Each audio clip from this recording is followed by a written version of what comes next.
गंगा की सफाई को लेकर केंद्र की नरेंद्र मोदी सरकार काफी ज्यादा गंभीरता से काम कर रही है। सरकार का असली मकसद है कि गंगा की पूरी तरीके से साफ सफाई की जाए और गंगा को अविरल रखा जाए। जाहिर सी बात है कि अगर ऐसा कोई बड़ा काम करना है तो इसके लिए जन जागरूकता लाना सबसे ज़रूरी बात होती है। इसीलिए सरकार अब ऐसे ही आयोजन के जरिए गंगा को साफ करने की कोशिश में जुट गई है। आपको बता दें कि हरिद्वार के चंडी घाट पर गंगा उत्सव 2024 का आयोजन राष्ट्रीय स्वच्छ गंगा मिशन यानी कि एनएमसीजी हर वर्ष इस कार्यक्रम का आयोजन गंगा नदी को राष्ट्रीय नदी घोषित किए जाने की वर्षगांठ के उपलक्ष्य में करता है। इस उत्सव का मुख्य उद्देश्य गंगा नदी के संरक्षण को बढ़ावा देना, इसकी सांस्कृतिक और आध्यात्मिक महत्ता को उजागर करना और स्वच्छता के प्रति जन जागरूकता बढ़ाना है। कार्यक्रम का 8वां संस्करण होगा और पहली बार ये नदी के किनारे मनाया जाएगा। यह आयोजन गंगा बेसिन वाले राज्यों के 139 जिलों में जिला गंगा समितियों द्वारा भी मनाया जाएगा। इसके अलावा प्रत्येक राज्य में एक मुख्य कार्यक्रम भी आयोजित किया जाएगा। इस वर्ष गंगा उत्सव धूमधाम से मनाया जा रहा है, जिसका नेतृत्व केंद्रीय जल शक्ति मंत्री CR पाटिल द्वारा किया जा रहा है। उत्सव के उद्घाटन समारोह में कई विशिष्ट अतिथियों की उपस्थिति होगी, जिसमें उत्तराखंड के मुख्यमंत्री पुष्कर सिंह धामी, जल शक्ति राज्य मंत्री राजभूषण चौधरी और जल शक्ति मंत्रालय की सचिव देवश्री मुखर्जी विशेष रूप से शामिल होंगे।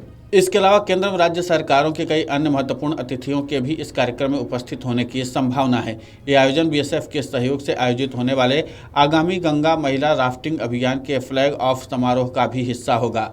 50 दिनों तक चलने वाला ये अभियान गंगा नदी के किनारे 9 प्रमुख शहरों और कस्बों से होकर गुजरते हुए गंगा सागर पर समाप्त होगा। ये ऐतिहासिक अभियान गंगा बेसिन के 5 प्रमुख राज्यों के विभिन्न जिलों में आयोजित की जाने वाली कई गतिविधियों के साथ संयोग करेगा। कुल मिलाकर के सरकार अब इस मामले को बहुत ही ज़्यादा गंभीरता से देख रही है और सरकार का असली मकसद है कि इस बार गंगा की सफाई में जन जागरूकता की भागीदारी को बढ़ाया जाए। इसीलिए सरकार इतने व्यापक तौर पर जन जागरूकता के लिए कार्यक्रमों का आयोजन कर रही है, ताकि भारी तादाद में लोग इस मामले को लेकर के जागरूक हों कि गंगा को स्वच्छ अविरल कैसे रखना है। इसके अलावा भी सरकार और भी तरीकों से लोगों को समझाने का प्रयास करेगी कि गंगा नदी की आध्यात्मिक महत्ता को देखते हुए इसको साफ सुथरा और स्वच्छ अविरल रखने के लिए आम लोग कैसे सहयोग कर सकते हैं। खासकर वो श्रद्धालु किन बेसिक और बुनियादी बातों का ध्यान रख करके गंगा नदी के सफाई में अपना सहयोग दे सकते हैं। इसके लिए सरकार विस्तार से कार्यक्रम चलाने के लिए भी प्रयास कर रही है, ताकि लोगों के अंदर जागरूकता फैलाई जाए, खासकर श्रद्धालुओं के अंदर,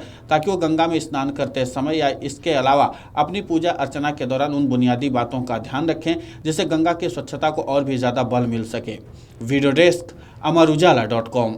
अगर आप ये वीडियो YouTube पर देख रहे हैं तो हमारे चैनल को सब्सक्राइब कर बेल आइकन दबाएं और Facebook पर देख रहे हैं तो हमारे पेज को लाइक करें।